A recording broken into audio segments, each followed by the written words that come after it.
All right. Hey, everybody. So as I'm sure you know, we're here to look at the 7 steps to awakening and out of the stillness. And I peeked to see where we're starting, and we're starting at number 183.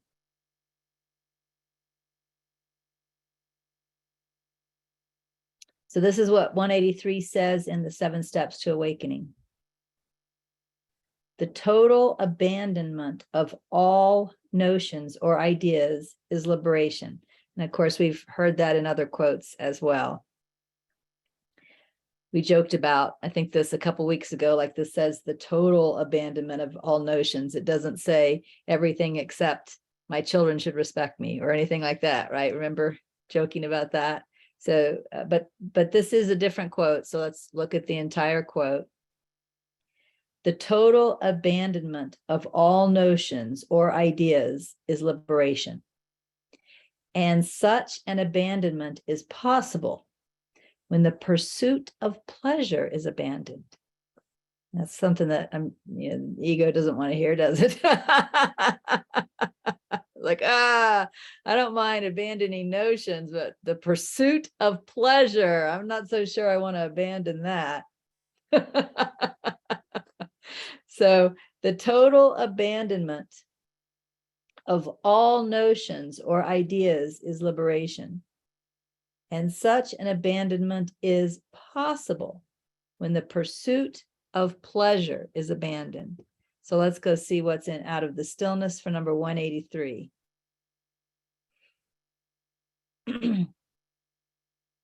You can not pay attention to thought. This you know how to do. So why do you pay attention to your thoughts? Because you allow them to interest you. Before I even finish reading this, what I'm seeing here is that what I saw as I contemplated was paying attention to mind and the pursuit of pleasure are the same thing. So, when we're sitting around doing nothing, or we're brushing our teeth or taking our shower, there's this subconscious idea that if we weren't engrossed in thought, we'd be bored. So I'm sure you guys have noticed that when you're doing something like that you can do pretty much on autopilot, you don't need to be paying attention to what you're doing. Your brain and your body know how to do it in effect without your attention. What happens then is the mind just starts wandering, and attention goes there. And that's attention's pleasure. That's what the pursuit of pleasure is just being engaged in the mind when you're not focused on something else. Let me just tell Jazz when I'm teaching, she's talking to me about something pretty important. So just to let her know I'm not ignoring her, teaching now, we'll get back to you.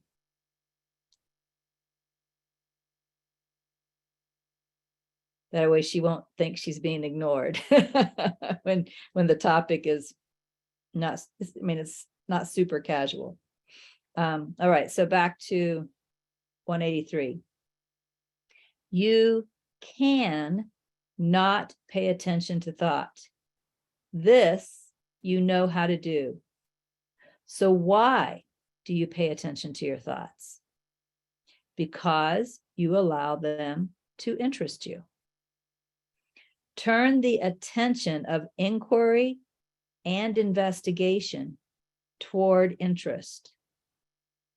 Turn the attention of inquiry and investigation toward interest. Why does this thought story interest you? Is it true that this interest is your highest interest? Is there something that interests you more? Let attention naturally follow toward true interest. Use inquiry and investigation to make sure imposter interests are not capturing the current gaze of attention. Now, I hadn't read this in advance, so I did not know that we were going to look at this today. But one thing that I've committed to is going deeper into my own blind spots to discover the ego, to discover how the ego is operating in the darkness of non-awareness or unconsciousness, so that I can let it go, right? Bring it into awareness and let it go. And I did some of that this morning. So I'm going to share this with you. What I did was I looked at thought stories that capture my attention, which on the surface, every one of them look completely benign. In fact, I would have told you that even when I'm daydreaming now, my thoughts are completely benign. But when I really started inquiring into the content, I want to show you some of the things that I found.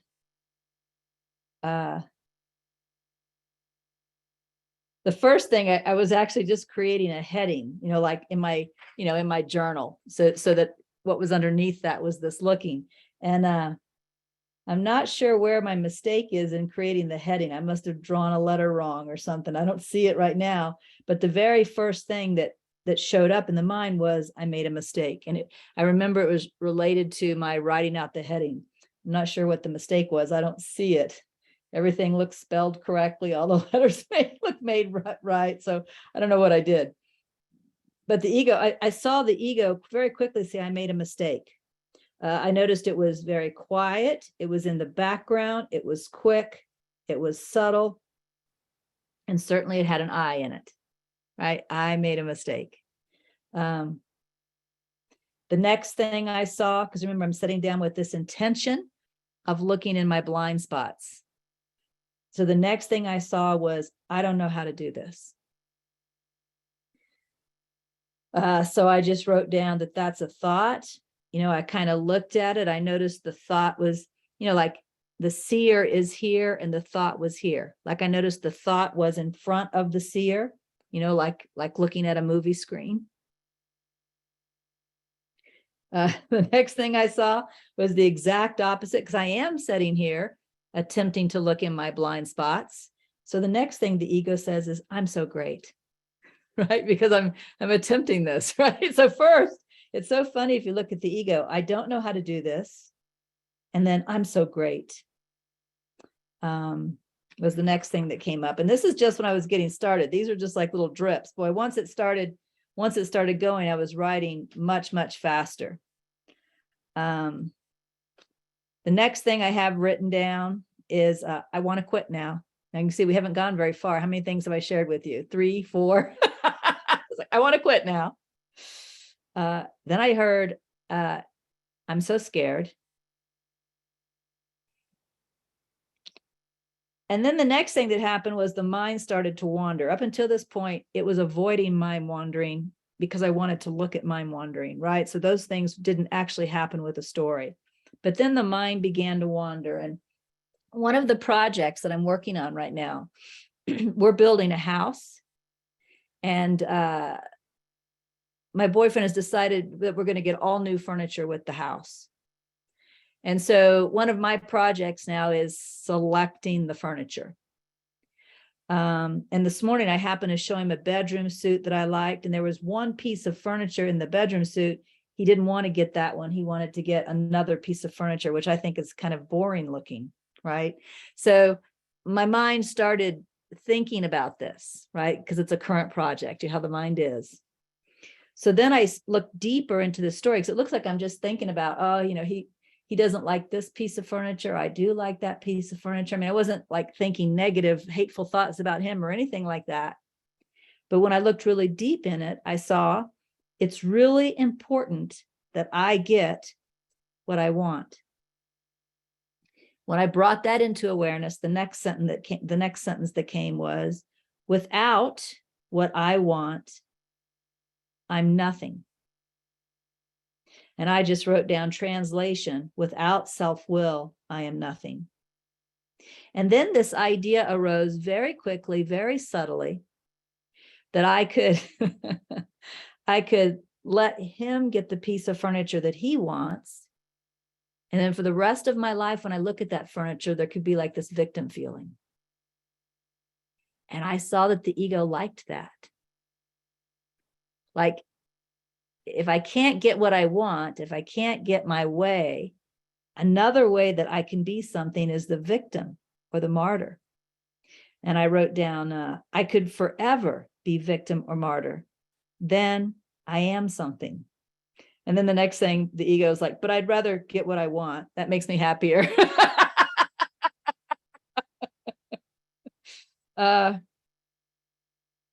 And then the ego got vicious. You know how the Course in Miracles says it starts to get vicious? Well, as I'm looking at it now, because I'm sitting here, I want you to know that I'm very peacefully just looking at it. That's what's happening in reality. This isn't Regina being upset. I'm very peacefully just looking at the ego. But now it starts getting pissed off. So some of this gets kind of vicious. It says, you can't take away what I want. I'll make you suffer. And it was projecting that onto, let me see if I can remember correctly. Was it projecting that onto Ron, or was it projecting that onto me? I don't think I even remember who was going to suffer. I don't think I remember that, so I won't make it up. If it comes back, I'll come back and tell you. But maybe it was Ron, because look at the next sentence. It says, I can manipulate him to get what I want. I can say the right things and get him to see differently. In other words, I can talk him into this. And then the mind leaves the furniture, like this next jump seems like it has nothing to do with anything, but this is what the mind does, right? One thing that's going to happen after I finish this time of sitting and looking at the mind is I'm going to go walk the dog, because I do that every day. You guys know that, right? So it then says, I don't want to walk the dog. It's cold outside. This is where it goes next. And then it comes back to what I'm doing, the work that I'm doing of looking at the mind. And it says, you shouldn't be doing this. This isn't the right way to meditate, right? It wanted me to sit there with my eyes closed, but this is what I felt guided to do this morning. You shouldn't be doing this. This isn't the right way to meditate. You're missing your chance. And it didn't say what, but I just wrote in parentheses, to be enlightened, right? Because I wasn't meditating the right way. You're missing your chance. And I could feel this angry, attacking, accusing energy. And then I heard my heartbeat. And it comes up, the thought that arose was, I am my heartbeat. I am nothing but a physical form. But then what came right on the tail of that is, I am eternal. Like it was trying to say that the physical form is what I am, but the physical form is eternal. Which of course I saw as one of those, if you really pay attention to the ego, it just says these crazy things that don't make any sense. But if you don't pay attention to the ego, okay, let's talk about this for just a second. If you don't pay attention to the ego, you believe this. How many people are walking around thinking they're nothing but the physical form, but also somehow with this idea that they're eternal, like they can waste all the time in the world because they're never going to die. That's what we do, right? So you can see this is in the subconscious.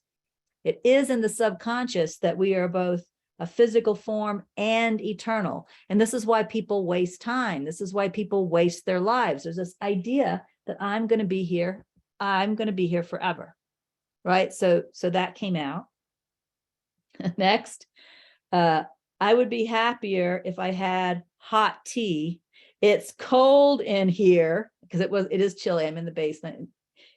So, and then it says, I don't want to ride anymore. Oh, and look at this. It says, and I didn't realize I was going to share this today because I didn't realize it was going to be related to what we're doing. It says, share this with people. They'll think you're great. But then the very next thought, don't share this. They'll think you're stupid or ridiculous or insane. Then the next thought that came up, it was like this image popped into my mind of this body sitting here in devotion, which of course I do a lot. But the thought that came up was, I'm an innocent angel, so beautiful, which I totally recognized as ego. And then the next thing ego said is, because I guess it was trying to hide in this image, because the next thing it said is, you can't find me, I'm hidden. And then when I, still sat here watching for it, it got really angry again. And it says, you're wasting your time. And there was a little headache this morning. That happens here every now and then when I don't drink enough water. It's how my body reacts to dehydration. So there was a little headache this morning. And it says, you are the headache, and I am your distraction from the headache. In other words, if I would allow my attention just to go into these stories that it wants to talk about, thinking about the furniture, or thinking about how I don't want to walk the dog because it's cold outside or whatever, that if I would get distracted into those stories, I wouldn't be aware of the headache. So it's promising to save me from the headache if I just, stop this watching and let the interest go back to these stories. Then it says, I am just a person. And then the next thing it says is, this is suffering. And what it meant by that, when it says this, it meant this sitting here watching. This is suffering, it says. Let me know if you guys are bored, because there's more. I'll quit if you're bored. Then it thought of a person, and it said, he's full of himself. And then it thought of someone else that, that I'm in a relationship with this person. So we all know each other. And it said, she knows it, like she knows he's full of himself. And it said, she thinks Regina is sincere. And then the next thought that came up was, it was thinking about the relationship with these two people. And the idea was, just tell them all of this, everything that I'm doing here. But the reason was, when I looked deeply into that story, was I want to talk about me. I want these two people to listen to me, talk about me. Me is more important than them. Now, again, I'm just sitting here watching all this. And so the ego got mad again because I wasn't falling for any of it. And it says, you're wasting your time. And then it says, is time up yet? And then because I had an alarm set for when I was going to stop. And then it says, this is torture. I don't know how long I sat here, maybe an hour. Then it went back to trying to think about the furniture again. And it says, he has no idea what looks good, meaning Ron, of course. And then it says, I'm scared my choices won't look good. And then it says, whatever I choose, I'll be bored with it someday. And then it's looking at this room, which, was in La Vida, and then it was in my mom's house in Pueblo, and now it's in my house. And it says, I don't even like this room anymore. It's too cold. I won't like the new room either. It'll also be cold. And then it goes on, it just changes topics again. Forgive the insanity. You will never be able to meditate. You get too sleepy. And then here we go. What will they think of you if you are honest? Now, again, the thought must have come up about sharing this because it says, what will they think of you if you're honest? And then the next thing, I wish I could remember all the details, because all of this was like the mind's trying to wander and then me looking underneath it. And I don't remember what it was trying to wander to here, but listen to the thought I wrote down. Protect me. I'm your best friend. I am you. I thought that was quite interesting. I wish I could remember where the mind was attempting to go when I looked underneath it. And then it comes back with its threats again. I'll make you sleepy if you stay here doing this. I'll make you sleepy. You're just going to fall asleep. And then it says, I'm sleepy. I'm bored. And then it says, you can't do this forever. I'll outlast you. And then it tells me to get up and measure the room. I bet the new room in the new house is going to be too small. Get up and measure the room. I bet you'll find out it's going to be too small.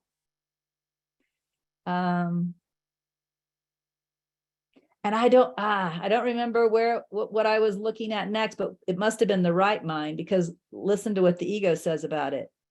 I don't want to go there. I don't want to look at that.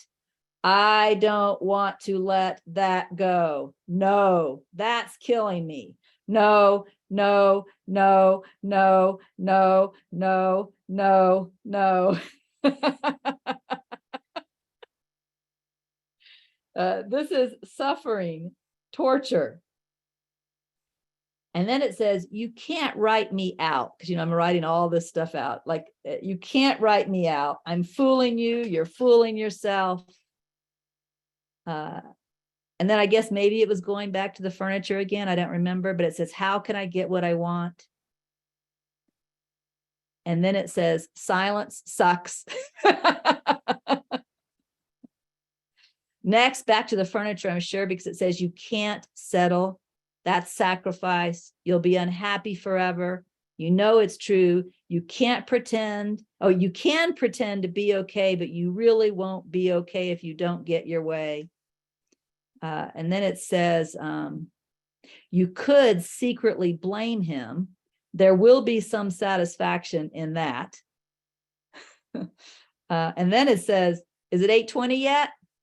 Where's the alarm? Did you remember to set the alarm? And as it turns out, that's when the time was up. So the reason I share this with you is because if you were to set and look at whatever the current stories are in your mind that your attention typically goes to, this same kind of subconscious crap is what's underneath. That's why I share that with you, right? And so that's what 183 is pointing out in the journal when it says you can not pay attention to thought. This you know how to do. So why do you pay attention to your thoughts? Because you allow them to interest you. Turn the attention of inquiry and investigation toward interest, which means really look at these thoughts that appear benign, just these daydreaming stories. Look at them. Look what's actually going on under the surface. Right. And in my case, as you can see, the ego, after a little bit of time, just came right up, right? It just came right up. And I was able to very easily see what was going on under the surface. Why does this thought story interest you? Well, because I want to get my way, right? That's one of the, I want to get my way. That's why it interests me. I'm sitting here thinking about how I can get my way, right? Is it true that this interest is your highest interest? No. Right? No. Is there something that interests you more? Yes. Right. And so this is the kind of inquiry it's asking us to bring to the stories that appear during our mind wandering. And if you wanted to, you could try doing what I did this morning. You could try sitting for an hour, set an alarm, do nothing to read, right? Because you want the mind to start to wander and then you want to look underneath it, right? So nothing to read, nothing, just you, a pen, paper, and an hour. And at first, like I said, it didn't, was just barely trickling. But then as I sat here longer, it started to really flow. And as I started to look at what it was looking at and with the kind of the question in my mind, what's really going on here in this story? In my case, the ego really came into the foreground and I got to see it very, very clearly, which was very, very nice because that was the goal. Let attention naturally follow toward true interest. So again, let me go back to the previous paragraph. Turn the attention of inquiry and investigation toward interest. Why does this thought interest you? That's what you're looking for. That's the question. Why do I let my mind think about the furniture when I'm not currently shopping for furniture, right? When that's not, because there is a time when it's my job. It's a part of what I'm doing right now. But when I'm not doing it right now, why is my mind going to that story? Because I want to get my way. Is it true that this interest is your highest interest? Is there something that interests you more? Let attention naturally follow toward true interest. Use inquiry and investigation to make sure imposter interest. And by the way, when I read those to you, could you see how that was the imposter? not me, right? Those weren't my thoughts, right? The imposter. Make sure imposter interests are not capturing the gaze of attention. And one thing that I saw very, very clearly as I did this is that all of those things that I read to you, those types of concepts and notions and ideas, are hiding underneath the story.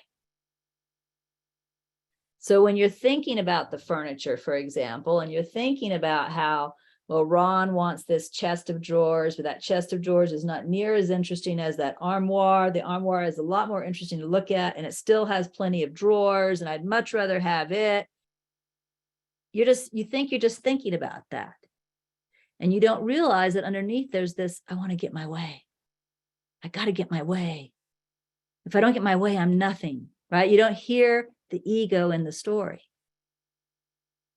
So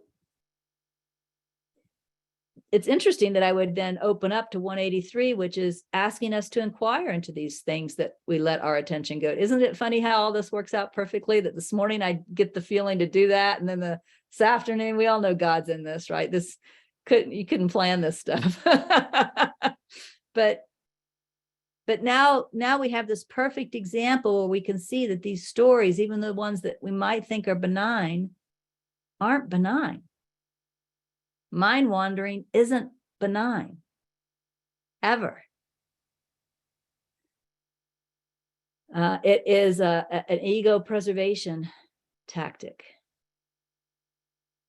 And all of the messages that the ego is sending are hiding in our blind spot by not looking, by just listening to the story, thinking that it's just a benign thing that I'm doing while I'm taking a shower. So I'll read each of these again, and then we'll move on. So 183 in the 7 steps to awakening. And this will make a lot more sense now, I think, okay, than maybe the first time when I read it.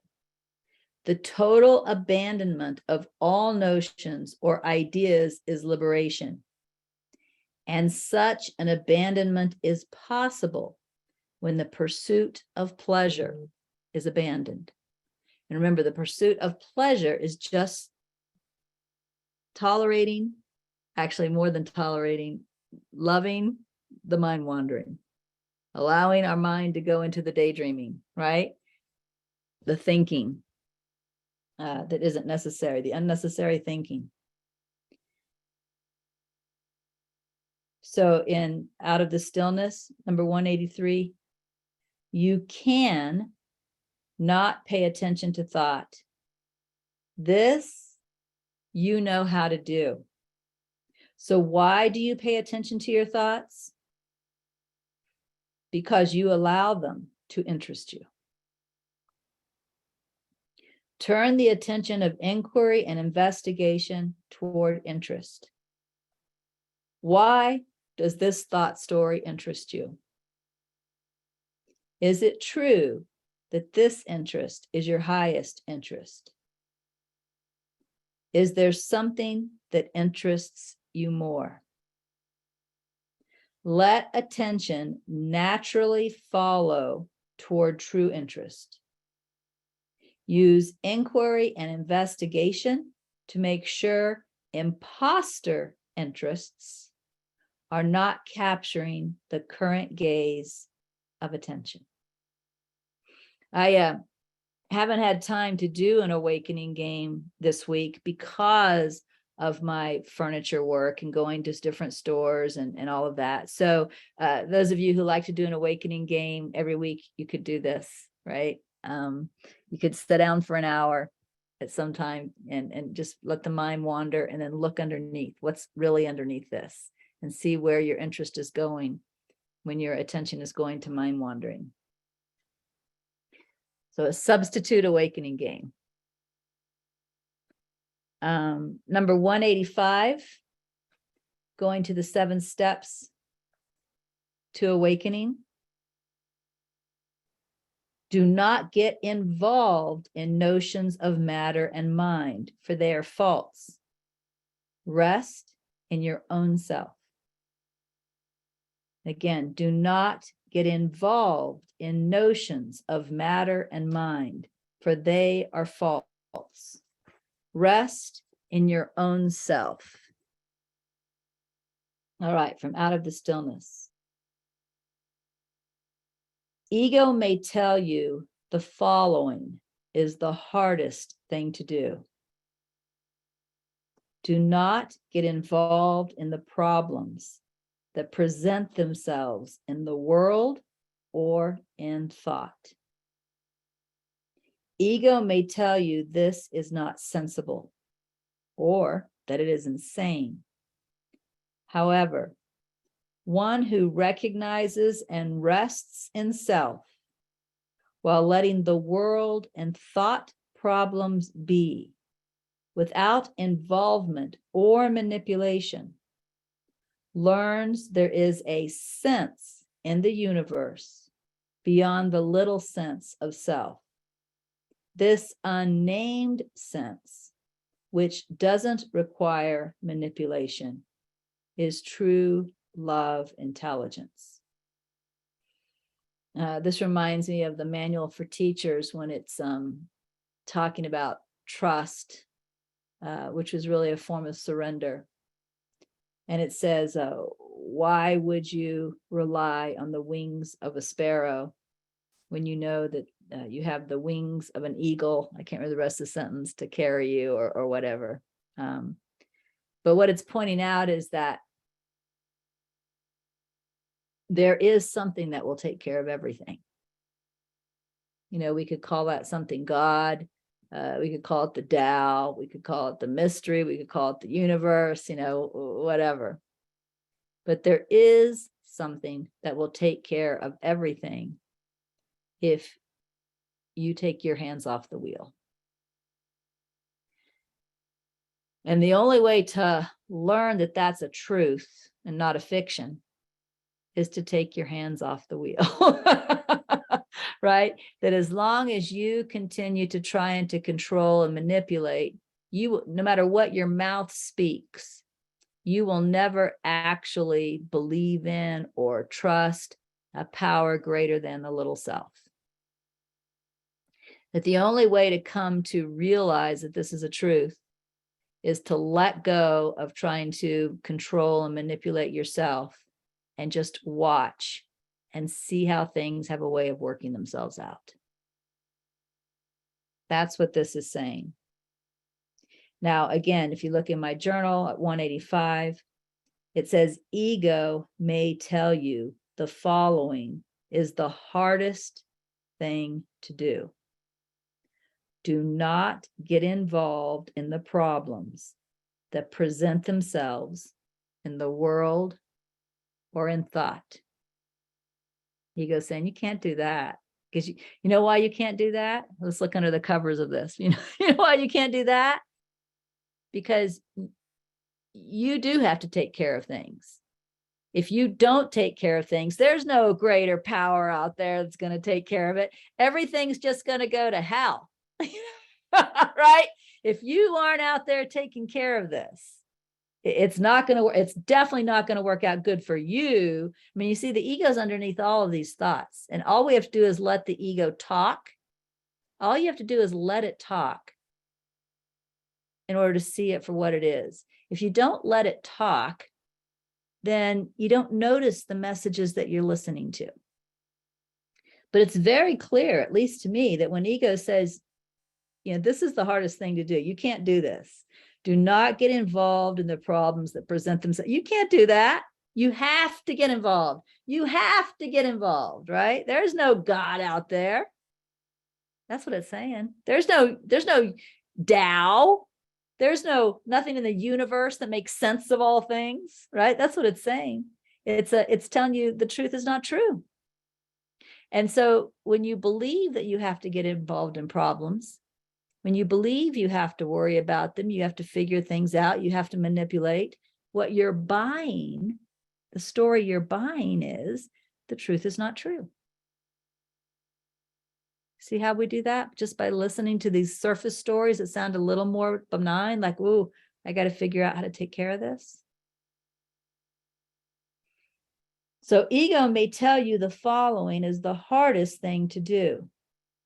Do not get involved in the problems that present themselves in the world or in thought. Ego may tell you this is not sensible or that it is insane. It reminds me of one of the verses in the Tao Te Ching where it says something like, the foolish man who learns of the Tao laughs out loud, right? Like, that's ridiculous. Do nothing and everything will work out. That's ridiculous, right? That's the foolish man. The problem is every one of us to one degree or another is that foolish man. That's the problem. That's what we want to look at. And again, when we're believing that we have to think about this and figure this out and make it turn out the right way, we're buying the understory, which is that the truth is not true.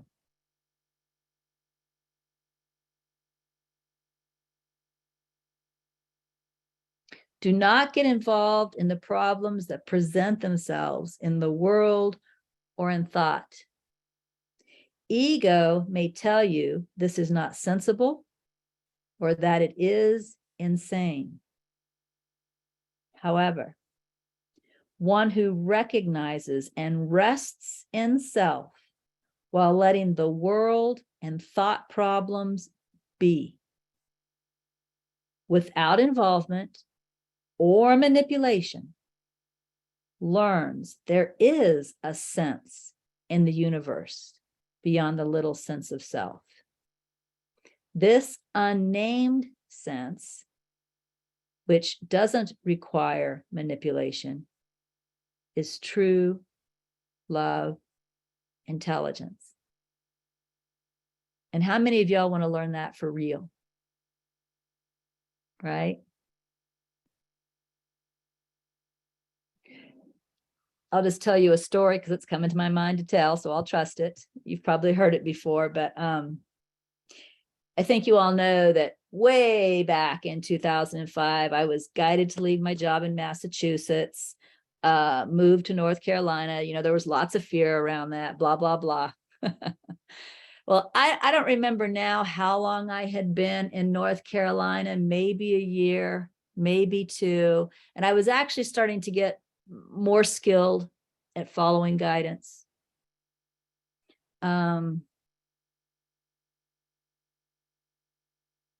Actually, I think there's a part of the story I skipped. I think I need to go back before I was getting more skilled at following guidance.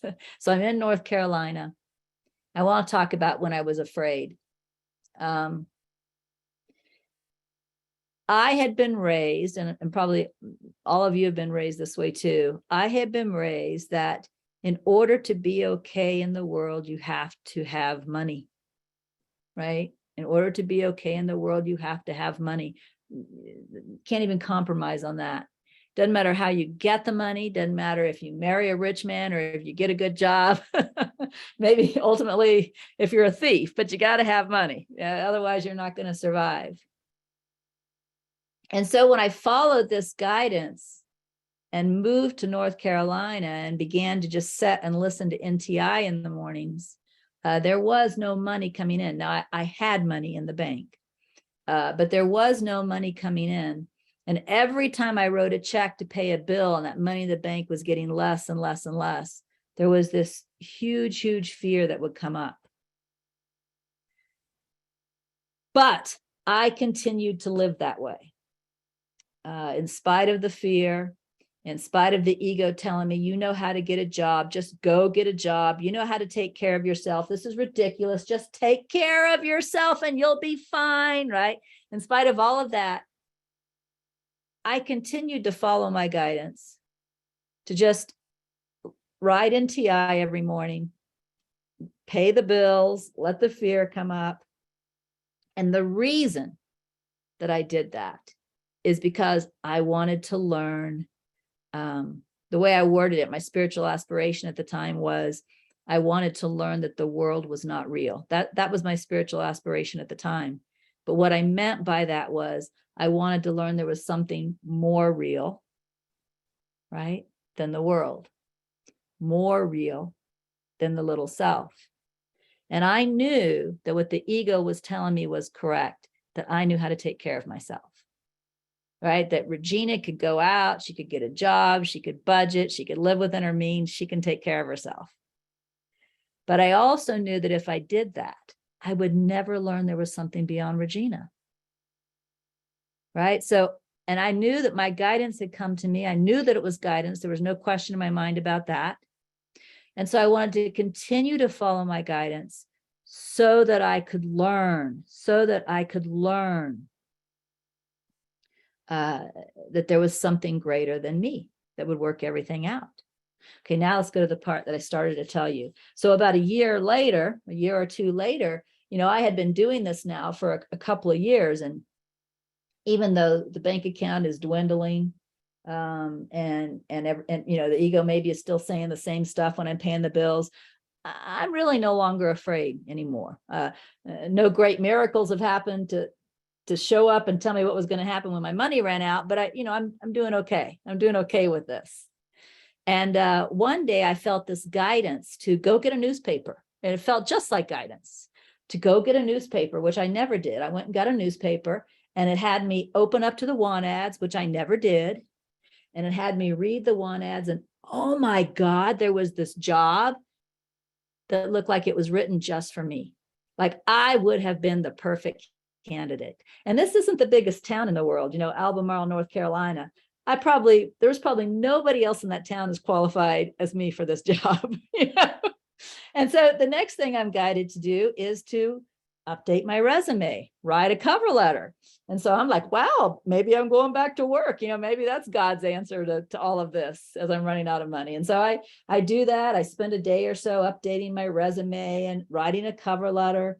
I put it in a big envelope, and I'm on my way to the post office to mail it. And I get to the post office. And as I pull up at the post office, I hear as clear as day. In fact, I think this was right after I finished NTI, if I remember the story correctly. I just finished scribing NTI. I pull up to the post office and I hear clear as day that I can mail this resume or I can continue with guidance. And it asks me what I want to do. Now, I still haven't had any great miracles, right? I mean, I just been paying my own bills out of my savings, which was getting smaller. And I had other types of miracles, but not around money. But I knew what I wanted to do now. There wasn't even fear. The fear, I had transcended the fear around it. I knew I still wanted to learn that there was a power beyond me. And that I would never do that if I went back to this job. I would feel like I just, went back to taking care of myself and did a good job again. So instead of dropping it in the mailbox, I dropped it in the trash.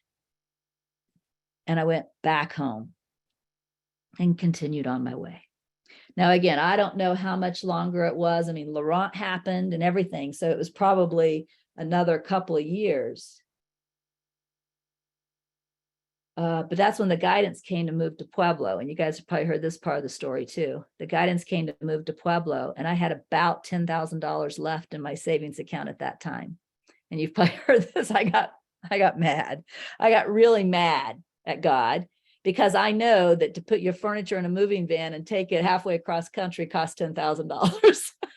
I'm like, so you're going to take all the rest of my money after everything I've done for you, all the things, I wrote into you, I went through this relationship with Laurel, everything I've done for you, and you're just going to take me to Pueblo, Colorado and drop me off to die? That's kind of how I felt. I was really angry. But I just let all that anger come up. Sat in the car one day and listened to the Garden of Gethsemane song over and over again, where Jesus was also very mad in the Jesus Christ Superstar, and just let it all come up, let it all come up, let it all come up. And then I said, okay, right? Okay. And it was some short time after that, I was doing this gathering in Texas. And I'm telling this story about how I'm running out of money and I have this guidance to go to Pueblo and I'm going to go and all of that. And this one lady raises her hand and she says, how do you know you're going to be okay? I said, I don't know. All I can say is watch me. That's all I can say. Well, this lady ends up getting guidance to tithe to me. But the interesting thing is she had just been guided to change her job into a private practice. She was guided not to advertise. And she was basically waiting for people to just discover her private practice. And she was scared. She was, when she asked me, how do you know you're going to survive? What she really meant was, how do I know I'm going to survive? And so here she is, with terrified, and she's guided to tithe to me. And I think she's had like 3 or 4 patients at the time. And so she wrote me a letter and said, I have guidance to tithe to you, and I'm going to do it, right? She commits. After she writes me the letter, get this, all of her patients quit coming to her. She goes from 3 or 4 patients, which isn't much, to 0.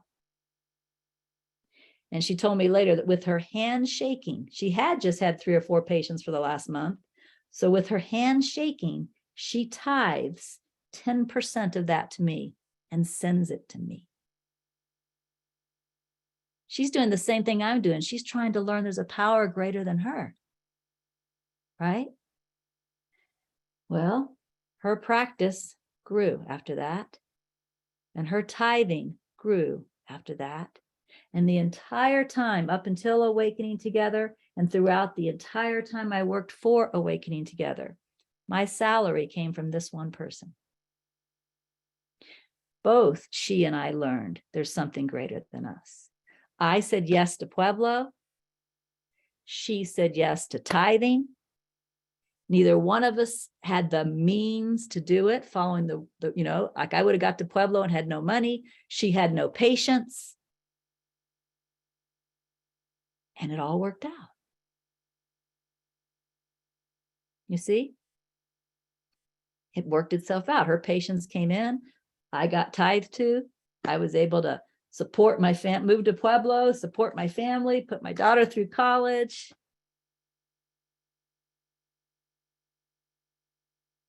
It's amazing. I mean, it's amazing. And that's what this is saying, is if we continue, I'll tell you, there were all kinds of thoughts running through my mind, like maybe I should, because I was doing a lot of counseling then, but I was doing it all for free. Maybe I should start charging for counseling. Maybe I should charge $60 an hour for counseling. Maybe I should,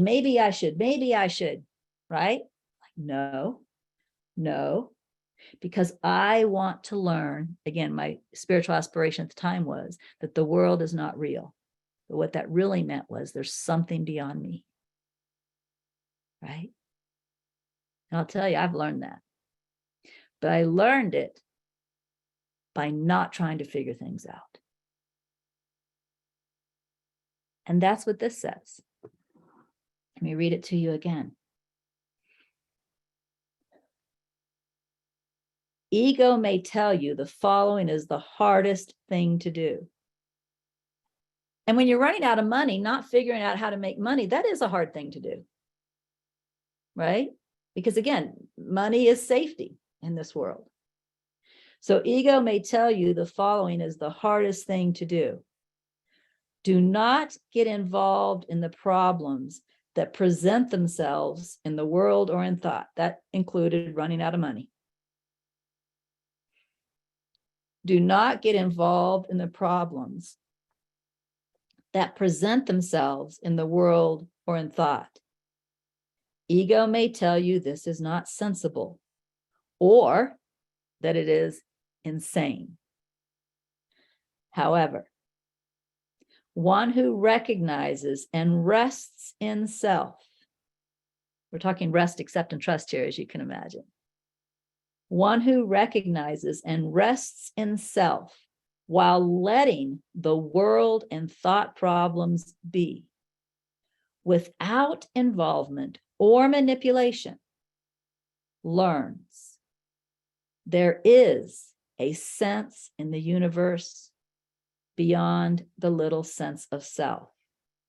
This unnamed sense, which doesn't require manipulation, is true love intelligence.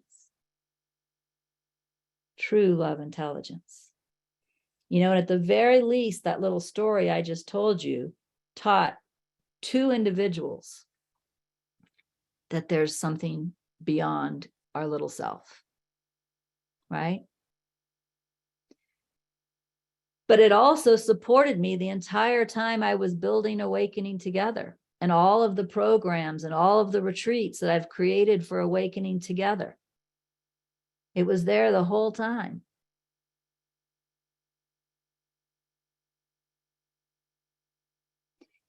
And now, to be absolutely honest, I'm in a financial position I can't ever imagine being without. I literally feel set for life.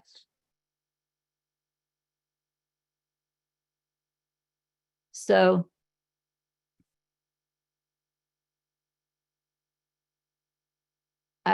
it takes balls.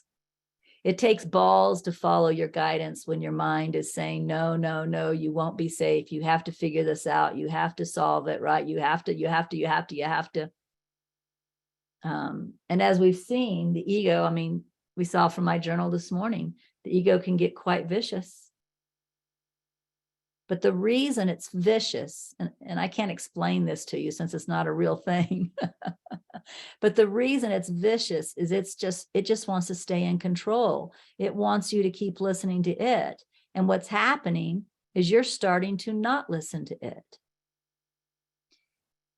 The way A Course in Miracles words it is something like, the more loving you become, the more vicious the ego gets.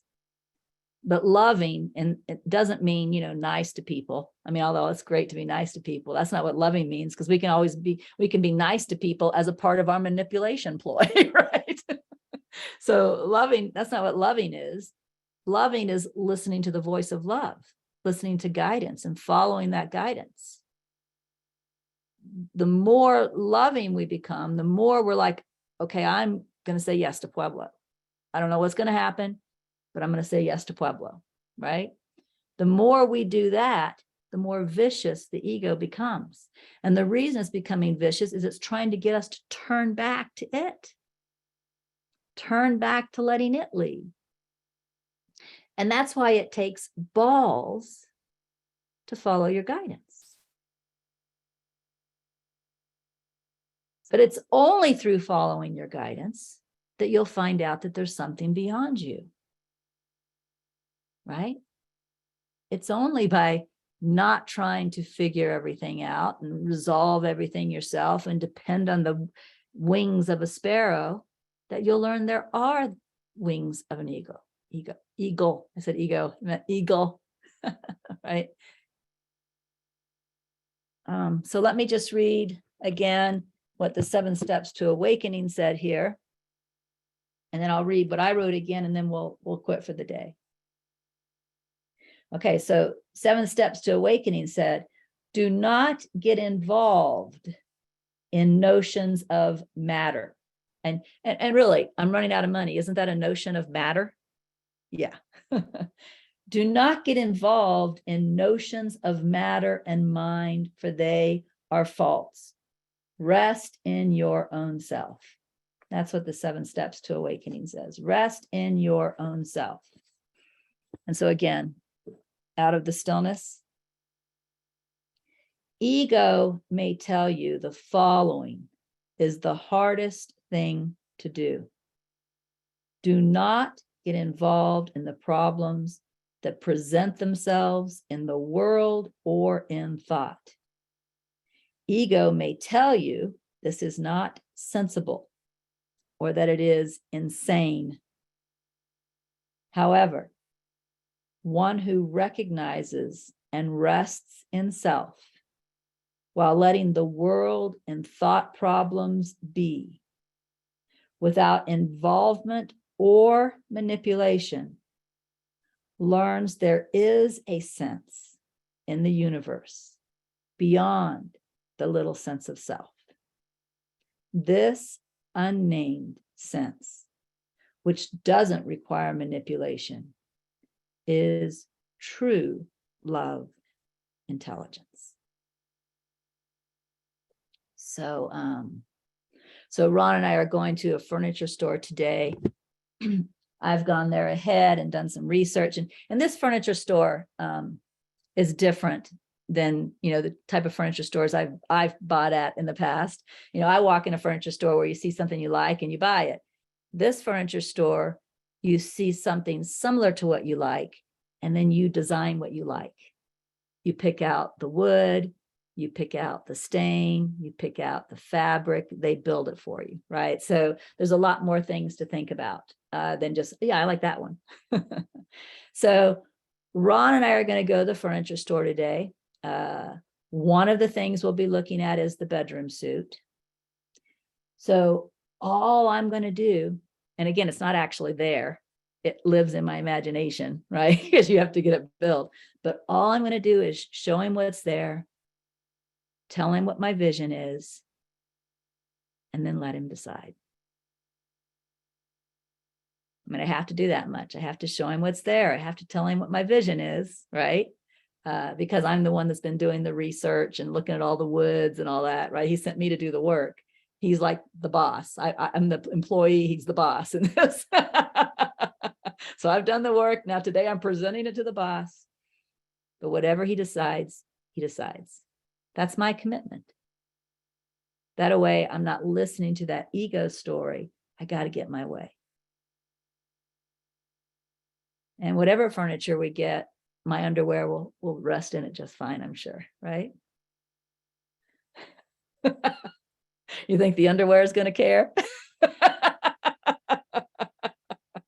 No, of course not. All right. That's it for today then. I will not be here next week because it's February 1st and I'm not here on the first Wednesday of every month. Okay. So I'll see you all in a couple of weeks. Take care. Bye.